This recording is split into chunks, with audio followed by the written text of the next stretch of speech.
الرحمن الرحیم نحمده ونصلی علی رسولہ الکریم۔ آج ہم کلاس 7 کے اسلامیات میں سبق فتح مکہ کے موضوع پر آج ہم سبق پڑھیں گے۔ پیج نمبر ہے 29 نمبر پیج۔ سارے بچوں سے گزارش ہے کہ اپنی اپنی کتابیں نکالیں اور 29 نمبر پیج نکالے تاکہ آپ کو سبق سمجھ میں آ جائے۔ تو سبق ہے فتح مکہ۔ فتح کہتے ہیں وکٹری، یعنی مسلمانوں کو ایک جگہ پر کامیابی مل جائے، اس کے قبضہ مسلمانوں کو نصیب ہو جائے تو اس کو فتح کہتے ہیں۔ تو فتح مکہ یعنی مکہ کیسے فتح ہوا، اس کی ذرا ہسٹری آپ کو کتاب والا سنائیں گے کہ کس طرح فتح ہوا۔ تو سب سے پہلے تعارف، انٹروڈکشن، کہ یعنی مکہ کا تعارف، کہ مکہ کہاں پر ہے، کس طرح شہر ہے، اس کے بارے میں حضور پاک علیہ السلام نے کیا فرمایا ہے۔ تو نبی کریم صلی اللہ علیہ وسلم نے مکہ مکرمہ میں اپنی زندگی کے 53 سال بسر کیے، 53۔ آج صلی اللہ علیہ وسلم کو اس شہر سے بے پناہ محبت تھی۔ ہجرت مدینہ کے وقت آپ علیہ السلام نے نہایت غمگین ہو کر فرمایا، اے مکہ، جب آپ جا رہے تھے اور مکہ کے لوگوں نے آپ صلی اللہ علیہ وسلم کو مکہ سے نکالا تو آپ نے پیچھے مڑ کر مکے کو خطاب فرمایا، اے مکہ، تو مجھے اس دنیا میں سب سے زیادہ عزیز ہے۔ سب سے زیادہ عزیز ہے مطلب سب سے زیادہ پسند ہے، لیکن تیرے فرزند مجھے یہاں رہنے نہیں دیتے۔ رمضان کا مہینہ تھا، 8 ہجری میں نبی کریم صلی اللہ علیہ وسلم نے 10,000 صحابہ کرام کے ساتھ مکہ پر حملہ کیا اور لڑے بغیر پرامن طریقے پر فتح حاصل کر لیا۔ نبی کریم صلی اللہ علیہ وسلم کے اس غزوے کو فتح مکہ کے نام سے یاد کیا جاتا ہے۔ پس منظر، بیک گراؤنڈ، اب اس کا قصہ آپ کو سنائیں گے کہ مکہ کس طریقے سے فتح ہوا۔ تو فرماتے ہیں کہ نبی کریم صلی اللہ علیہ وسلم اور قریش مکہ کے درمیان 6 ہجری میں صلح حدیبیہ کا معاہدہ طے پایا۔ اس معاہدے کے روح سے مسلمانوں اور قریش کے درمیان آئندہ 10 سال کے لیے جنگ بندی کا معاہدہ ہو چکا تھا۔ اس معاہدے کے مطابق عرب کے دیگر قبائل کو آزادی تھی کہ وہ معاہدے کے فریقین مسلمانوں اور قریش میں سے جس کا چاہے ساتھ دے سکتے ہیں۔ عرب کے 2 مشہور قبائل بنو بکر اور بنو خزاعہ تھے، یعنی 2 قبیلے تھے، ایک بنو بکر تھا، ایک بنو خزاعہ تھا۔ بنو بکر طاقتور قبیلہ تھا، پاورفل، اور بنو خزاعہ کو اکثر و بیش نقصان پہنچاتا رہتا تھا۔ بنو بکر طاقتور تھا، یہ بنو خزاعہ کو نقصان پہنچاتے تھے۔ بنو بکر نے قریش کا ساتھ دیا، بنو خزاعہ نے نبی کریم صلی اللہ علیہ وسلم کا حلیف بننا پسند کیا۔ حلیف کہتے ہیں کہ آپ 2 گروپوں کی لڑائی ہو رہی ہے اور آپ ایک گروپ کے ساتھ یہ معاہدہ کر لے کہ ہم آپ کے ساتھ ہوں گے اور ہم آپ کے خلاف نہیں لڑیں گے، اس کو حلیف کہتے ہیں۔ تو بنو خزاعہ نبی کریم صلی اللہ علیہ وسلم کے حلیف تھے۔ معاہدے کی روح سے اب دونوں قبیلے بنو خزاعہ اور بنو بکر ایک دوسرے پر حملہ آور نہیں ہو سکتے تھے، لیکن بنو بکر نے معاہدے کی خلاف ورزی کرتے ہوئے بنو خزاعہ پر رات کی تاریکی میں حملہ کر دیا۔ اس حملے میں قریش کے لوگوں نے بنو بکر کی مدد کرنے کے لیے نہ صرف ہتھیار مہیا کیے بلکہ چند لوگوں نے اس لڑائی میں حصہ بھی لیا۔ نبی کریم صلی اللہ علیہ وسلم سے مدد کی درخواست۔ اس ظلم و ستم پر بنو خزاعہ کی طرف سے عمر بن سالم خزاعی، یہ ایک آدمی ہے، نبی کریم صلی اللہ علیہ وسلم کی خدمت میں حاضر ہوئے۔ انہوں نے بنو خزاعہ پر ہونے والے مظالم کی پوری داستان بیان کی، کس طرح ہم پر ظلم ہوا اور ہم پر حملہ کیا گیا، اور آپ صلی اللہ علیہ وسلم سے مدد کی درخواست کی۔ آپ صلی اللہ علیہ وسلم نے ایک قاصد، ایک میسنجر، پیغام پہنچانے والا قاصد، میسنجر، قریش کی جانب درج ذیل شرائط کے ساتھ بھیجا۔ بنو خزاعہ کے پہلی شرط، بنو خزاعہ کے جو لوگ لڑائی میں مارے گئے ہیں ان کے خون کا بدلہ دو، ان کے خون کا بدلہ دو۔ بنو بکر کا ساتھ چھوڑ دو۔ اگر یہ دونوں شرائط منظور نہیں تو اعلان کر دو کہ صلح حدیبیہ کا معاہدہ ختم ہو گیا ہے۔ قریش کی تجدید صلح کی ناکام کوشش۔ قریش کے پاس رسول اللہ صلی اللہ علیہ وسلم کا نمائندہ پہنچا، سفیر پہنچا، تو انہوں نے جلد بازی اور غرور اور تکبر میں تیسری شرط منظور کر لی، لیکن جلد ہی انہیں اپنی غلطی کا احساس ہو گیا۔ انہوں نے ابو سفیان کو نبی کریم صلی اللہ علیہ وسلم کے پاس صلح کی تجدید کرنے کے لیے بھیجا۔ ابو سفیان نے نبی کریم صلی اللہ علیہ وسلم سے صلح کی درخواست کی کہ ہم سے جی صلح کر لیں۔ نبی کریم صلی اللہ علیہ وسلم نے خاموشی اختیار فرمائی۔ وہاں سے کوئی جواب نہ پا کر وہ حضرت ابو بکر اور حضرت عمر رضی اللہ تعالیٰ عنہ کے پاس گیا، انہوں نے بھی انکار کر دیا۔ پھر وہ حضرت علی رضی اللہ تعالیٰ عنہ کے پاس گیا، حضرت علی رضی اللہ تعالیٰ عنہ نے فرمایا ابو سفیان تجھ پر افسوس، رسول اللہ صلی اللہ علیہ وسلم نے جس بات کا عزم کر لیا ہے ہم اس کے بارے میں آپ سے بات نہیں کر سکتے۔ ابو سفیان ہر طرف سے نا امید ہو گیا۔ اس نے حضرت علی رضی اللہ تعالیٰ عنہ سے کہا کہ مجھے کوئی مشورہ دو۔ حضرت علی رضی اللہ تعالیٰ عنہ نے کہا کہ تم قریش کے ایک قبیلے بنو کنانہ کے سردار ہو، خود ہی لوگوں کے درمیان امان کا اعلان کر دو کہ امن ہے اور واپس اپنے وطن لوٹ جاؤ۔ ابو سفیان نے ایسا ہی کیا اور واپس جا کر سارا قصہ لوگوں سے بیان کیا۔ سب نے پریشان ہو کر کہا کہ یہ نہ تو صلح ہے اور نہ جنگ، لشکر اسلام کی روانگی۔ صلح حدیبیہ ختم ہونے کے بعد یہ بہترین موقع تھا کہ نبی کریم صلی اللہ علیہ وسلم اسلام کی سربلندی اور خانہ کعبہ کو بتوں سے پاک کرنے کی اقدامات کرے۔ اس مقصد کے حصول کے لیے نبی کریم صلی اللہ علیہ وسلم نے نہایت رازداری سے کفار مکہ سے جنگ کی تیاری شروع کر دی۔ آپ صلی اللہ علیہ وسلم 10 رمضان المبارک 8 ہجری کو مکہ کی طرف روانہ ہوئے۔ نبی کریم صلی اللہ علیہ وسلم کے ساتھ 10,000 صحابہ کرام رضی اللہ تعالیٰ عنہم کا لشکر تھا۔ نبی کریم صلی اللہ علیہ وسلم نے مر الزہران پہنچ کر، مر الزہران یہ ایک علاقے کا نام ہے، ایک جگہ کا نام ہے، مر الزہران پہنچ کر پڑاؤ کیا۔ یہ مقام مکہ سے چند میل کے فاصلے پر ہے۔ نبی کریم صلی اللہ علیہ وسلم کے حکم سے تمام فوج نے الگ الگ جگہ آگ روشن کی، یعنی ادھر الگ الگ جگہ قیام کیا، اسٹے کیا۔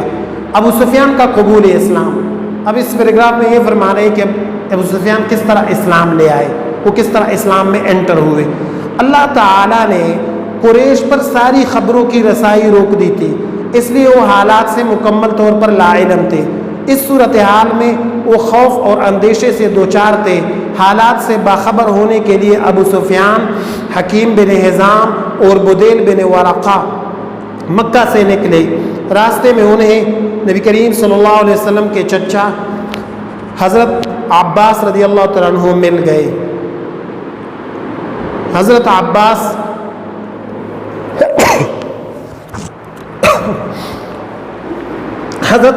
رضی اللہ تعالیٰ عنہ راستے میں ان کو مل گئے۔ یہ حضور پاک علیہ السلام کے چچا تھے۔ حضرت عباس رضی اللہ تعالیٰ عنہ نے انہیں بتایا کہ مسلمانوں کا لشکر آن پہنچا ہے، اب قریش کی خیر نہیں۔ ابو سفیان گھبرا گئے۔ حضرت عباس رضی اللہ تعالیٰ عنہ انہیں لے کر نبی کریم صلی اللہ علیہ وسلم کی طرف روانہ ہوئے۔ راستے میں حضرت عمر رضی اللہ تعالیٰ عنہ ملے۔ انہوں نے حضرت عباس کے ساتھ ابو سفیان کو دیکھا تو شدید غصے کی حالت میں نبی کریم صلی اللہ علیہ وسلم کو اطلاع دینے کے لیے دوڑے۔ حضرت عباس نے اپنے خچر کو ایڑ لگائی، یعنی ایڑ لگائی، اپنے خچر کو تیز کر دیا اور حضرت عمر رضی اللہ تعالیٰ عنہ سے پہلے ابو سفیان کو آپ علیہ السلام کی خدمت میں پیش کر دیا۔ حضرت عمر رضی اللہ تعالیٰ عنہ نے عرض کیا، یا رسول اللہ مجھے اجازت دے میں اس ابو سفیان کی گردن اڑا دوں۔ حضرت عباس رضی اللہ تعالیٰ عنہ جو آپ علیہ السلام کے چچا تھے، انہوں نے کہا یا رسول اللہ میں نے ابو سفیان کو پناہ دی ہے۔ نبی کریم صلی اللہ علیہ وسلم نے حضرت عباس سے فرمایا ابو سفیان کو صبح میرے پاس لے آنا۔ اگلے دن دونوں نبی کریم صلی اللہ علیہ وسلم کی خدمت میں حاضر ہوئے۔ نبی کریم صلی اللہ علیہ وسلم نے ابو سفیان کو دیکھ کر فرمایا تم پر افسوس، کیا اب بھی تمہارے لیے وقت نہیں آیا کہ تم یہ جان سکو کہ اللہ کے سوا کوئی معبود نہیں اور میں اللہ کا رسول ہوں۔ حضرت عباس رضی اللہ تعالیٰ عنہ نے اسے کہا کہ اس سے پہلے کہ مسلمان تمہاری گردن اڑا دے اسلام قبول کر لو۔ اس پر ابو سفیان نے اسلام قبول کر لیا۔ حضرت عباس رضی اللہ تعالیٰ عنہ نے نبی کریم صلی اللہ علیہ وسلم سے فرمایا کہ آپ انہیں کوئی اعزاز عطا فرمائیں، اعزاز مطلب کوئی عزت افزائی ان کی کرے، کیونکہ یہ سردار تھا تو آپ صلی اللہ علیہ وسلم سے گزارش کی اپنے چچا نے کہ اس کو ایک خاص بات، ایک پروٹوکول دے دے، کیونکہ یہ تو سردار تھا۔ تو آپ صلی اللہ علیہ وسلم نے فرمایا جو ابو سفیان کے گھر میں داخل ہو جائے اسے امان ہے، اسے امان ہے۔ امان کا مطلب یہ کہ یعنی ابو سفیان کے گھر میں جو کافر داخل ہوگا اس کو مسلمان کچھ نہیں کہیں گے، اس پر تلوار نہیں چلیں گے۔ یہ اس کو عزت دی گئی کہ آپ کے گھر کو دارالامان قرار دیا گیا۔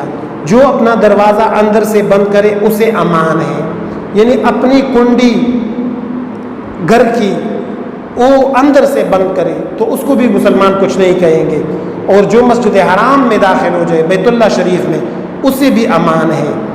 فتح مکہ، اب آگے یہ فرما رہے ہیں کہ نبی کریم صلی اللہ علیہ وسلم نے حضرت عباس رضی اللہ عنہ سے فرمایا کہ ابو سفیان کو پہاڑ کی چوٹی پر لے جا کر کھڑا کرو تاکہ یہ اللہ تعالیٰ کے لشکر کا نظارہ اپنی آنکھوں سے کر لے۔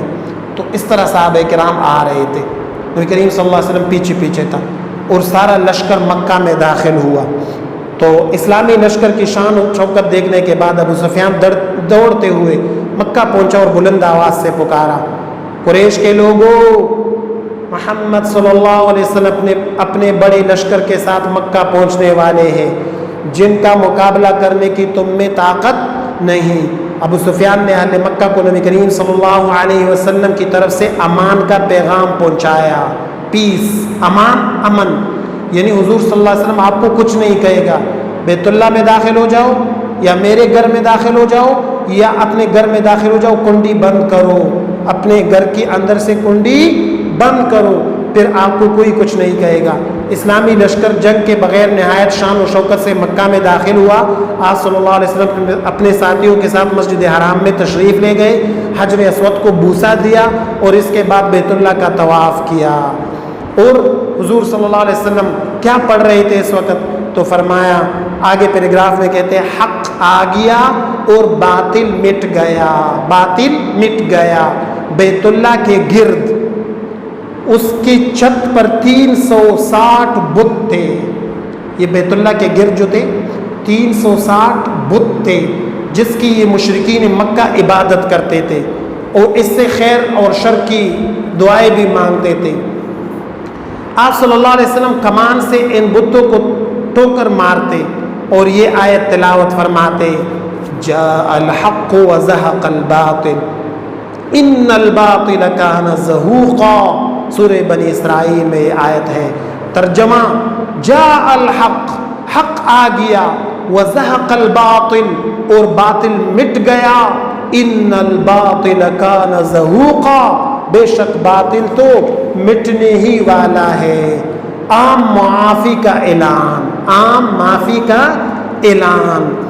پیج نمبر 32 پہ صاحب کتاب فرماتے ہیں، حضرت بلال رضی اللہ عنہ نے کعبے کی چھت پر چڑھ کر آذان دی۔ سیدنا بلال یہ حضور پاک علیہ السلام کے مؤذن کہلاتے ہیں۔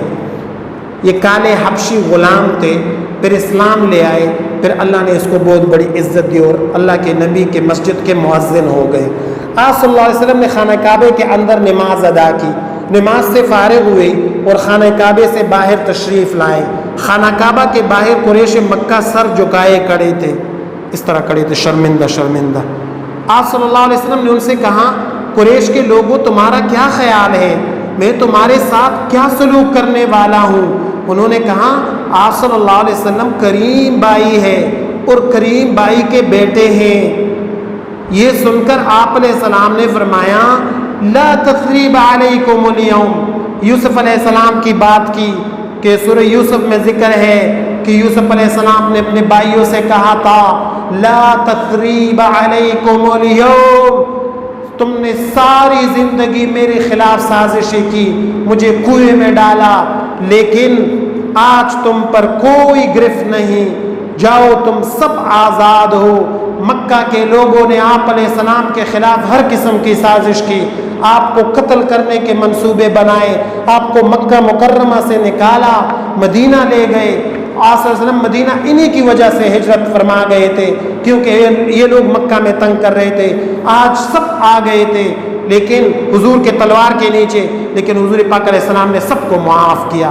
فتح مکہ سے نبی کریم صلی اللہ علیہ وسلم کی فہم و فراست اور بہترین حکمت عملی کا ثبوت ملتا ہے۔ نبی اکرم صلی اللہ علیہ وسلم بہترین جرنیل، مدبر کا مطلب تدبیر کرنے والے، غور و فکر کرنے والے، اور فاتح تھے یعنی فتح حاصل کرنے والے۔ آپ صلی اللہ علیہ وسلم نے مفتوحہ علاقوں میں قتل و غارت کی بجائے، یعنی آپ علیہ السلام نے مکہ کو فتح کیا تو قتل و غارت کی بجائے لوگوں میں عام معافی کا اعلان کرتے ہوئے امن دے دی سب لوگوں کو کہ آپ کو میں کچھ نہیں کہوں گا۔ عام معافی کی وجہ سے چند ایک کے سوا مکہ کے تقریباً سارے ہی لوگ مسلمان ہو گئے۔ آپ صلی اللہ علیہ وسلم کی اخلاق کو دیکھ کر لوگوں نے اسلام قبول کر لیا۔ اسی طرح اللہ تعالیٰ نے بغیر کسی جنگ کے مکہ کی فتح کو آسان کر دیا۔ نبی اکرم صلی اللہ علیہ وسلم نے مکہ میں 19 روز قیام فرمایا، 19 days، 19 روز آپ صلی اللہ علیہ وسلم مکہ میں رہے، اور پھر جب 19 دن گزر گئے تو آپ صلی اللہ علیہ وسلم پھر مدینہ منورہ تشریف لے گئے۔ نتائج آخر میں فرماتے ہیں صاحب کتاب کہ اس فتح مکہ میں کیا نتائج، رزلٹ کیا حاصل ہوا۔ تو قریش مکہ نے صلح حدیبیہ کا معاہدہ توڑا۔ حضور پاک علیہ السلام نے قریش مکہ کے ساتھ ایک ایگریمنٹ کیا تھا دونوں طرف سے کہ ہم جنگ نہیں کریں گے، اور 10 باتیں تھی تقریباً۔ انہوں نے یہ توڑا، جس کے نتیجے میں ان پر جنگ مسلط ہوئی اور مکہ فتح ہو گیا۔ فتح مکہ کے نتائج درج ذیل ہیں۔ نمبر 1، فتح مکہ کے بعد کفر کی ساری قوتیں ٹوٹ گئی، دشمنوں کے سارے منصوبے ناکام ہو گئے اور اسلام کی فتح کا جھنڈا بلند ہو گیا۔ نمبر 1۔ نمبر 2، فتح مکہ ہونے کے بعد ارد گرد کے علاقوں میں بھی اسلام کی دعوت پہنچ گئی۔ یہ فتح زمین، جائیداد اور مال پر فتح نہیں تھی، بلکہ اس کے ذریعے سے لوگوں کے دلوں کو فتح کیا گیا تھا۔ نمبر 3، مکہ مکرمہ اب کفار کی دسترس سے نکل کر دسترس سے مسلمانوں کی دسترس میں آ گیا، مسلمانوں کے قبضے میں آ گیا۔ نمبر 4، جزیرۃ العرب میں مسلمان سب سے بڑی قوت بن کر ابھرے، اور فتح مکہ کے ساتھ ہی نبی کریم صلی اللہ علیہ وسلم کی امید بر آئی کہ قریش اسلام قبول کر لیں۔ نمبر 5، تمام اہل عرب نے جان لیا کہ اسلام ہی ایک سچا اور اللہ کا پسندیدہ دین ہے۔ مومنوں کو باوقار مقام دینے کے متعلق اللہ کا وعدہ پورا ہوا۔ تو یہ آج کے سبق کا خلاصہ ہوا کہ فتح مکہ، حضور پاک علیہ السلام نے فتح مکہ کے موقع پر ایک عالی اخلاق دکھا کر سب لوگوں کو معاف کر دیا، جس کی وجہ سے وہ لوگ متاثر ہوئے، اور آپ صلی اللہ علیہ وسلم کی اخلاق اور معافی سے متاثر ہو کر انہوں نے اسلام قبول کر لیا، اور یہ وجہ تھی جس سے پوری دنیا میں اسلام کے پھیلنے کا آغاز ہوا۔ اور اللہ تعالیٰ نے حضور پاک علیہ السلام کے اخلاق کی وجہ سے ایک بہت بڑا اسلام کے لیے وہ راستہ کھول دیا جسے لوگ آسانی سے قبول کرنے لگے۔ شکریہ، امید ہے انشاءاللہ آپ کو یہ سبق سمجھ میں آیا ہو۔